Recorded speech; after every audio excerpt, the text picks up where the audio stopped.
House correspondent Major Garrett is in New Jersey. David, I'd like to begin with you. In a statement on Wednesday, Defense Secretary James Mattis issued his own warning to the North Koreans, telling Kim Jong-un to stand down and take heed of the Security Council's vote to impose new sanctions on the regime. Where does the Pentagon stand on the commander-in-chief's threats of, quote, fire and fury? Well, the statement by Secretary of Defense Mattis was pretty specific about what fire and fury would mean, because he warned North Korea not to take any actions that would result in the end of the regime in North Korea and the destruction of its people. That's about as specific a warning as you're likely to hear from a Secretary of Defense to a country that we are not engaged in hostilities with. And Major, Secretary of State Rex Tillerson adopted a different tone Wednesday, assuring Americans that they can, quote, sleep well at night. Additionally, he said that he hasn't spoken to Chinese officials in days. What is the administration's position on a diplomatic resolution to this crisis?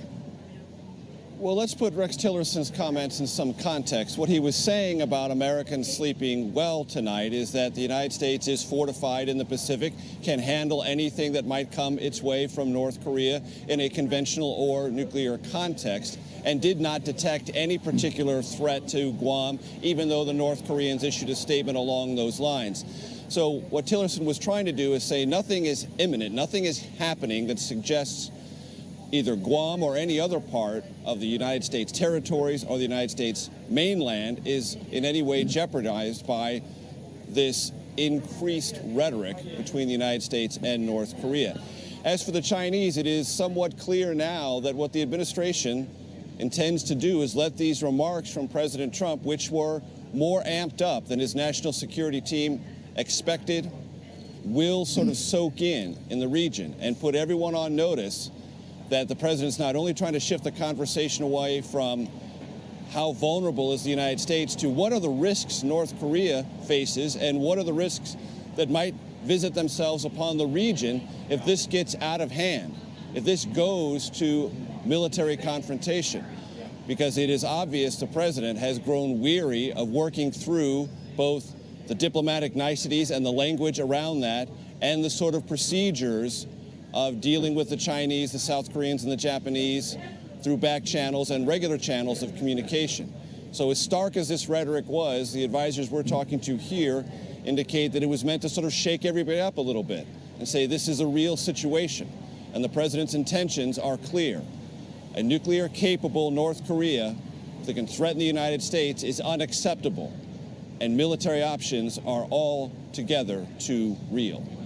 David, the Pacific Air Force Command tweeted Tuesday night about airmen arriving in Guam with the hashtag Fight Tonight for training missions with Japanese and South Korean forces. Can you tell us more about these exercises? Well, Fight Tonight is the motto of U.S. forces in Korea, the point being that North Korea has the capability to launch an attack almost without warning, so that U.S. forces have to be ready to go without warning. And now that includes these bombers that are based on Guam, which is about 2,000 miles away from Korea. For many years now, long-range bombers, B-1s, B-52s, and B-2s have been cycling through Guam and conducting missions over the Korean Peninsula, very visible missions, which are one, meant to reassure South Korea that the U.S. will come to its defense if war breaks out on the Korean Peninsula, and two, warn North Korea that the U.S. has considerable capabilities to wreak havoc on North Korea. Right now, it happens to be a squadron of B-1 bombers who are rotating through there, but after those B-1s go back to their home base in the United States, there'll be another set of bombers that deploys to Guam. And finally, Major, we heard from Senator Rubio in your piece. Do we have a larger sense of how members of Congress are feeling about these tensions with the North Koreans?